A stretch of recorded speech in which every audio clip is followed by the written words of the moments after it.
বাবা কখন আসবে? এত দেরি হচ্ছে কেন?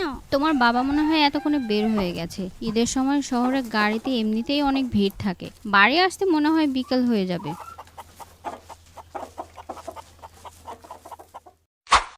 আসেন ভাই আসেন, একেবারে ডাইরেক্ট গাড়ি, নাটোর রাজশাহী চাপাত। নামতে দেন আপু, আপনি একটু সরে দাঁড়ান তো। আরে চাপাচাপি করেন না ভাই, সরেন তো এদিকে সরেন। আরে ভাই এত ঠেলাঠেলি করতেছেন কেন? আগে উঠতে দেন না। এই ঈদের সময় বাড়ি যেতে এত কষ্ট। উফ, এত কষ্টের পরে তাও ভালো ডাইরেক্ট বাস পেলাম বাড়ি পর্যন্ত। সকাল থেকে এত খিদা লাগছে, বাড়ি যাওয়ার আগ পর্যন্ত এখন এই বিস্কিটের সম্বল।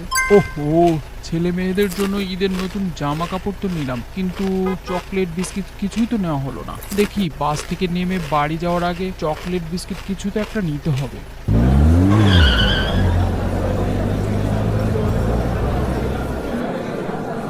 কি মানিক ভাই, কেমন আছেন? আরে কুদ্দুস ভাই, ছেলে মেয়ের জন্য কয়েকটা চকলেট বেঁধে দেন তো। মেলা দিন পর। বলেন কোন চকলেট নেবেন? আপনি তাহলে সবগুলো 10টা করে দেন। বাড়িতে ভাই ভাতিজাগুলোও তো আছে, ওদের হাতেও একটা দুটো করে দিতে হবে। আচ্ছা ঠিক আছে। বাবা আসছে। বাবা আমার জন্য কি নিয়ে আসছো? তোমার ছেলে মেয়ে কাল থেকে রাস্তা দেখছে কখন বাবা বাড়ি আসবে। এখানে ঈদের নতুন জামা আর চকলেট আছে তোমার চাচাতো ভাইদের জন্য। এটা বাবা আমাকে দাও, আমি এখনই রাফি আর রিমাকে দিয়ে আসছি, আর বড় আব্বুকে বলে আসছি যে তুমি আসছো। হ্যাঁ গো, কয়দিনের ছুটি পেয়েছো? এবার মনে হচ্ছে অনেক দিনের ছুটি দিয়েছে না?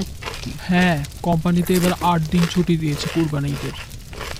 কুরবানি ঈদের মশলা, সেমাই, লাচ্ছা, দুধ, চিনি, আটা সব কেনা শেষ হয়ে গেছে। বাকি থাকলো তোমার ছেলে মেয়ের জামা কাপড় বানানো। ভাবছি কালকে দর্জির কাছে যাব। সবকিছু ভুলে গেলেও সমস্যা নাই, কিন্তু তোমার ছেলে মেয়ের জামা কাপড় যদি বানাতে ভুলে যাও তাহলে কিন্তু ওরা চিল্লাচিল্লি করে বাড়ি মাথায় করবে। জানোই তো তোমার মেয়ে কেমন।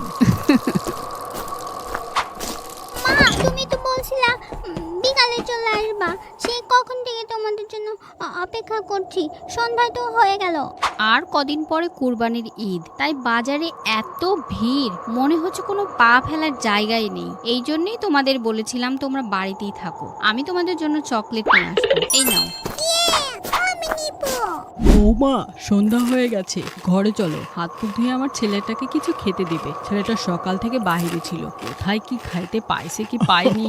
তুমি ওটা নিয়ে চিন্তা করো না তো মা। দুপুরে আমরা সোহানের মামা বাড়ি গেছিলাম, ওখানে দুপুরে খাওয়া দাওয়া করে আবার বাজারে গেছিলাম। বাজারে এত ভিড়, ওই জন্য একটু আসতে দেরি হয়ে গেল। আম্মা, আপনি বাজারগুলো নিয়ে একটু ঘরে যান, আমি খালি যাবো আর আসবো।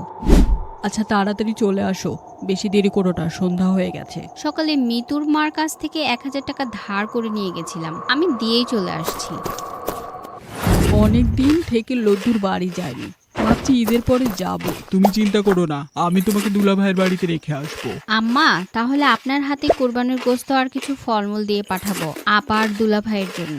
সোহান আর নিহার তো এখন স্কুল ছুটি ঈদের জন্য, ভাবছি ওদের নিয়ে যাব। কি বলো বৌমা? না আম্মা, এখন আর নিয়ে যেন না, ঈদের পর স্কুল খুললেই ওদের পরীক্ষা শুরু হবে। এই জিনিসগুলো অনেক দিন থেকেই ভাবছিলাম দিয়ে পাঠাবো। আচ্ছা পরীক্ষাটা শেষ হোক, তখন আমরা বেড়াতে যাব, আর আসার সময় আপনাকে নিয়ে আসবো। পড়াশোনার চাপ তো সারা জীবনই থাকবে, ঈদের সময় ছেলে মেয়েগুলো একটু ঘুরতে পাবে, আনন্দ করতে পারবে, তা না খালি সারাক্ষণ পড়া পড়া আর পড়া। মা, তুমি শুধু শুধু মন খারাপ করো না তো। ওরা পরীক্ষা শেষ হলো 10-15 দিন পরে বেড়াতে যাবে। ফুপুর বাড়ি থেকে এসে আবার নানা বাড়ি বেড়াতে যাবে, নানার বাড়ি থেকে এসে আবার মামার বাড়ি বেড়াতে যাবে।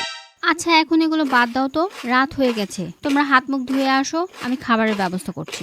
দাদি তুমি যে ফুপুকে বলবা যে এবার আমরা ঈদে দেরি করে যাচ্ছি জন্য আমাদের ঈদের সালামি দিতে যেন না ভুলে যায়।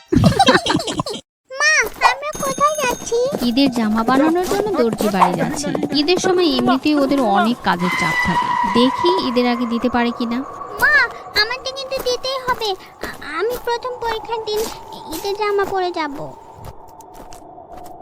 ভাবি কেমন আছেন? খুব ব্যস্ত নাকি? আরে ভাবি যে অনেক দিন পর। ঈদের সময় বুঝেনি তো ভাবি, কত চাপ। ছেলে মেয়ের জন্য ঈদের জামা বানাবো, কাল শহর থেকে জামার কাপড় কিনে নিয়ে আসছি। ঈদের আগে কি দিতে পারবেন ভাবি? হ্যাঁ ভাবি, দিতে মনে হয় পারবো। আর কোন ধরনের জামা বানাবেন একটু বলে যান। আমার মেয়ের জন্য ওই যে ওই লাল জামাটার মতো বানিয়ে দিন, আমি জামার মাপ দিয়ে যাব। ও আচ্ছা, ওইটার মতো। তাহলে আর মাপ দিতে হবে না, আমি এখনই মাপ নিয়ে নিচ্ছি। দেখি আম্মু, এদিকে দাঁড়াও তো।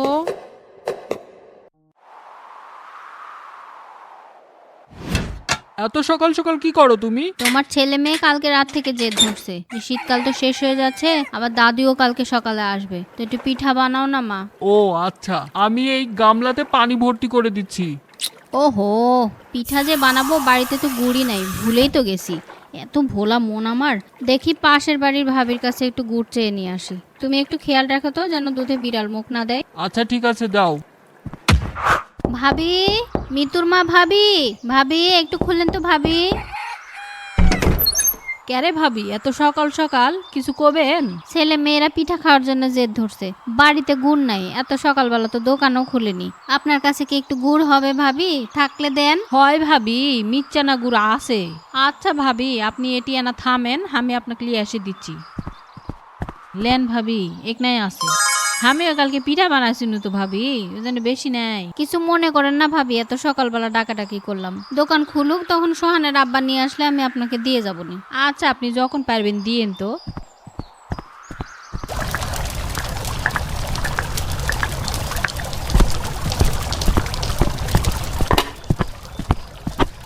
বৌমা, সোহান কই? সোহান রে তো দেখতে পাই না। ছেলে মেয়েগুলাকে একটু গরম গরম পিঠাগুলা খাইতে দাও। আম্মা, আপনি পিঠা বানান, আমি মিতুর মা ভাবিকে কয়টা পিঠা দিয়ে আসি। সকালবেলা ভাবির কাছে গুড় নিছিলাম তো, কয়টা না দিলে আবার খারাপ দেখায়। মা, সে কখন থেকে অপেক্ষা করছি, এখনো কি পিঠা বানানো হয়নি? দাও, আমি খাবো, আমার খিদা লাগছে। থামো, এখান থেকে নিও না, ওই গরম গরম দিচ্ছি তোমাকে আমি। স্কুল ছুটি আছে তাই সকাল সকাল খেলতে চলে গেছো। কেন তোমার আব্বু সকাল থেকে উঠে কাজ করছে, দেখতে পাচ্ছ না? একটু হাতের কাছে থাকবা, কখন এটা ওটা লাগে। অনেক মজা হয়েছে।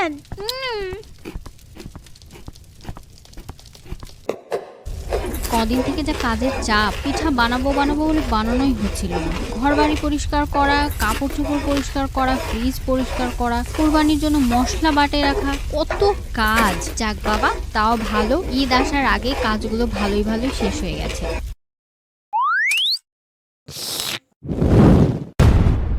এই বেদব পোলা পাইন্ডা, রাস্তার ভিতরে কেডা পটকা ফুটাই? আমাকে একটা দে না, আমি ফুটাই। এবার আমার বাবা আমাকে অনেকগুলা পটকা কিনে দিছে। তোদের বাবারা তোদের পটকা কিনে দেয় না, খালি আমার পটকা নিতে চাস? আমার পটকা আমি কাউকে দিব না। লাগবে না তোর পটকা। আমিও বাবাকে বলছি যেন আমাকে অনেকগুলো পটকা কিনে দেয়।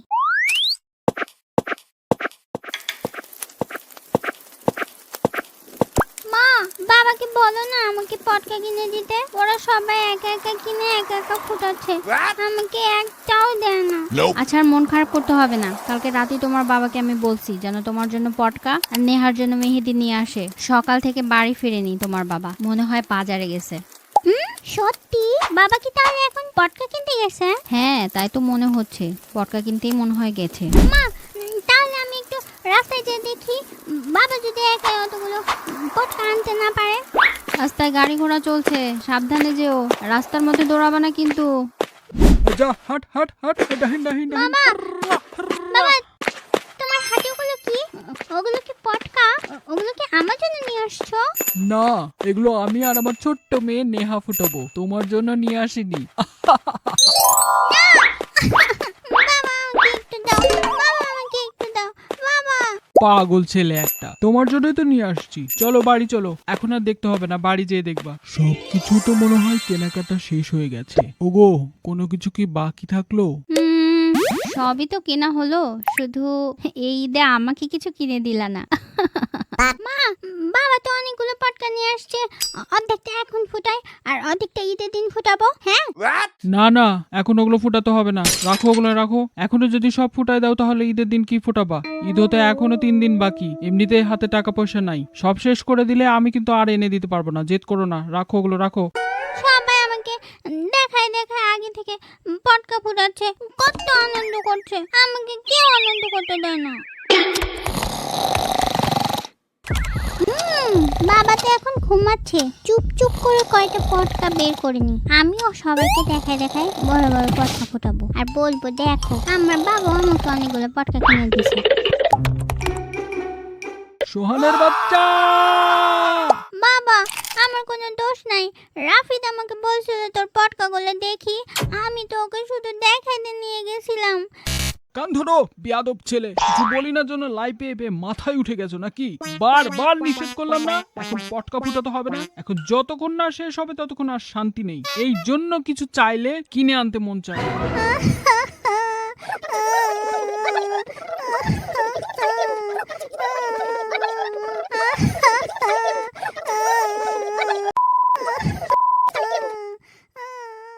এরকম আরো মজার মজার ভিডিও পেতে এখনই সাবস্ক্রাইব করুন।